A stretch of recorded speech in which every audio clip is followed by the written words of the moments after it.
جناب ڈاکٹر میرانہ کی طرف خوش آمدید۔ السلام علیکم۔ یہ اکثر روی کہانی ہے، اس کی ویڈیو نمبر 7 ہے اور سین نمبر 15 ہے۔ وقت دن کا ہے، سپہر کا ٹائم ہے۔ مقام منظور حسن کے گھر کے باہر کا سین۔ کردار کریم اور منظور حسن۔ اسکرین پلے میں لکھا ہے کہ کریم رکشا منظور حسن کے گھر کے سامنے رکتا ہے۔ شاپنگ بیگ دے کر وہ منظور حسن گیٹ کے پاس ڈور بیل بجاتا ہے۔ یہ شاپنگ بیگ وہ ہے جس میں نوٹیں ہیں۔ اندر سے منظور حسن گیٹ کھولتا ہے۔ کریم اسے شاپنگ بیگ دیتا ہے۔ منظور حسن خوش ہو کر کہتا ہے، منظور حسن کہتا ہے، آپ نے بڑی مہربانی کی ہے، یہ کس کی امانت تھی؟ یہ کسی کی امانت تھی اور میں کافی پریشان تھا۔ کریم تھکے انداز میں کہتا ہے، میں بھی اس رقم کی وجہ سے کافی پریشان تھا۔ شکر ہے میرے مالک کا، اس نے مجھے سیدھا راستہ دکھایا۔ منظور حسن کہتا ہے، میں آپ کا بہت احسان مند ہوں بھائی۔ کریم منظور حسن کو سلام کر کے رکشا اسٹارٹ کر کے چلا جاتا ہے۔ منظور حسن کریم کو جاتے ہوئے دیکھتا ہے۔ منظور حسن کہتا ہے، خدا تمہاری پریشانی بھی ضرور ختم کرے گا بھائی، تم ایک نیک انسان ہو۔ اس جملے پر یہاں سین یہ کٹ ہو گیا۔ اب سین نمبر 16 انڈور۔ وقت رات کا ہے۔ مقام کریم کا گھر ہے۔ کردار کریم اکیلا ہے۔ کریم اپنے کمرے میں جہاں نماز پڑھ کر دعا مانگ رہا ہے۔ دعا میں عاجزی ہے۔ کریم کہتا ہے، میرا مالک، میں نے اپنی بیٹی کی زندگی کے مقابلے میں اپنی عاقبت کی فکر کی ہے۔ اے میرے مالک، اب میری بیٹی کی زندگی آپ کے ہاتھ میں ہے۔ بس میرے مالک، مجھے آپ کے ہر فیصلے پر صابر اور شاکر رکھیے گا، آمین ثم آمین۔ کریم دعا کرتا ہے۔ یعنی یہ جملہ یہاں پہ یہ نہیں دکھایا کہ میری بیٹی کو ٹھیک کر دے، یا وہ لوگ کہتے ہیں صابر و شاکر رکھیے گا۔ یہ صابر کا مطلب ہے کہ اگر انتقال ہو جائے تو مجھے صبر دے دیجیے گا۔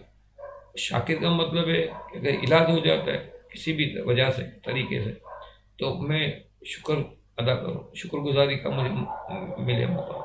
تو یہ دونوں چیزیں وہ مانگتا ہے۔ اور ایک بندے خدا کو جو اگر اللہ قرب حاصل کرنا چاہتا ہے تو اس کا رویہ یہی ہونا چاہیے ہر معاملے میں، صابر اور شاکر قرار ہے۔ اگر آپ صحیح معنوں میں دیکھیں تو زندگی میں یہ دو ہی امتحان ہیں، صبر اور شکر، صابر اور شاکر۔ وہ آمین کہتا ہے اور کریم رو پڑا۔ سین یہاں کٹ ہو گیا۔ ایک تھوڑی سی غمگین سے موسیقی یہاں چلے گی۔ اب سین نمبر جو ہے یہ 17 یہاں پہ یہ آیا ہے، جس میں یہ انڈور ہے۔ وقت دن صبح کا ہے۔ مقام ہسپتال کا کوریڈور ہے۔ کردار منظور حسن ہے، کریم، زلیخا اور نادیہ۔ اسکرین پلے میں ہے کہ کریم تھکا ہسپتال میں داخل ہوتا ہے۔ ہسپتال کے اندر منظور حسن کریم کو دیکھ کر اس کو آواز دیتا ہے۔ کریم چونک کر دیکھتا ہے۔ منظور حسن کہتا، بھائی۔ کریم بتا رہے، آپ؟ منظور حسن کہتا، بھائی، آپ نے جو رقم کل مجھے لوٹائی تھی نا، وہ کسی آدمی نے ڈونیشن کی تھی۔ آپ کو پتہ ہے میں اس ہسپتال میں اکاؤنٹنٹ ہوں۔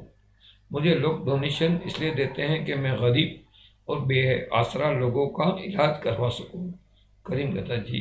منظور حسن کہتا، کل جو رقم آپ کے رکشے میں بھول گیا تھا نا، وہ بھی ڈونیشن کی رقم تھی۔ آؤ میں آپ کو بتاؤں اس رقم سے کس کا علاج کیا گیا ہے۔ منظور حسن کریم کا ہاتھ پکڑ کر کوریڈور میں لے آتا ہے اور کریم کے چہرے پر بے بسی اور بے چارگی کے تاثرات ہیں۔ کوریڈور سے نادیہ کے کمرے کی طرف کے اندر یہ دونوں داخل ہوتے ہیں۔ نادیہ اور زلیخا چونک کر کریم کو دیکھتے ہیں۔ کریم کے چہرے پر حیرت کے تاثرات ہیں۔ منظور حسن خوشی سے بتا رہا ہے۔ منظور حسن کہتا، بھائی، یہ ہے وہ لڑکی، اس کے دونوں گردے فیل ہو چکے تھے، اب اس کا ٹرانسپلانٹ ہو چکا ہے، یہ 2-4 دن میں بالکل ٹھیک ہو جائے گی۔ زلیخا اور نادیہ یہ سب حیران کن طریقے سے سن رہے ہیں۔ منظور حسن کہتا ہے، بھائی، یہ سب آپ کی وجہ سے ممکن ہو سکا، پتہ ہے اس کا والد بھی رکشا چلاتا ہے۔ یہاں منظور حسن کچھ چونک سا جاتا ہے اور رکتا ہے، تو اتنے میں نادیہ کہتی ہے، ابو آپ کہاں تھے؟ منظور حسن حیرت سے کہتا، ابو، یہ آپ کی بیٹی ہے؟ کریم کی آنکھیں چھلک پڑتی ہے اور سسک کر اس بات میں سڑ جاتا ہے۔ ہاں۔ کریم کہتا، ہاں، اور رو پڑتا ہے۔ پورے کمرے کا منظر دکھایا جاتا ہے۔ سب کے چہرے پہ حیرت اور خوشی کے تاثرات نمایاں نظر آ رہے ہیں کہ کریم نے ایمانداری دکھائی، تو یہ وہی پیسے تھے جو اس کو ملنے دیں. تو یہاں پھر لنک آیا، یہ آخری لنک ہے اسکرپٹ کا. یہ کیسا قدرت کا امتحان تھا، یہ کیسی آزمائش تھی. علاج کی رقم کریم کے پاس پہنچ چکی تھی. کریم اگر وہ رقم سے علاج کرواتا تو علاج تو ہو جاتا، مگر وہ ناجائز ہوتا. کریم نے ایمانداری کا راستہ اپنایا. ایمانداری کے راستے میں اس کی عاقبت تو سنور گئی، ساتھ ہی دنیاوی زندگی کی خوشیاں بھی اسے لوٹا دی گئی. یہ بڑی سخت آزمائش ہوتی ہے. اس میں جو کامیاب ہو جاتا ہے وہی خدا کا مطلوب انسان ہے. کریم نے ثابت کر دیا کہ وہ خدا کا مطلوب انسان ہے. ہمیں بھی ہر امتحان میں خدا کی مشیت ہی کی فکر کرنی چاہیے. مشیت یعنی خدا کی رضا اور خدا کی خوشنودی حاصل کرنی چاہیے. تو یہ اب فکر کرنی چاہیے. تو یہ تھی ہماری وہ کہانی. یہاں لنک ختم ہوا، یہ سین یہاں پہ فریز ہو گیا تھا وہ، اور ہمارا یہ اسکرپٹ مکمل ہو گیا، کہانی بھی اچھے سے ختم ہو گئی. اس میں بس یہی سبق ہے کہ اگر آپ اللہ پہ بھروسہ کرتے ہیں تو صبر اور شکر کے امتحان ہے.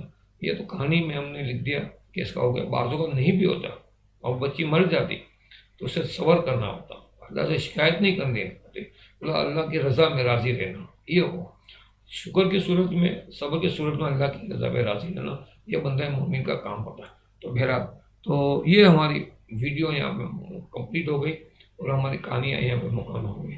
تو انشاءاللہ اگلی کوئی کہانی کے ساتھ، اگلی کسی ویڈیو کے ساتھ انشاءاللہ اللہ نے چاہا، اور مجھے ابھی تھوڑی کچھ مصروفیات ہیں، وقت بھی نکال کے پھر میں آپ کی خدمت میں حاضر ہوں.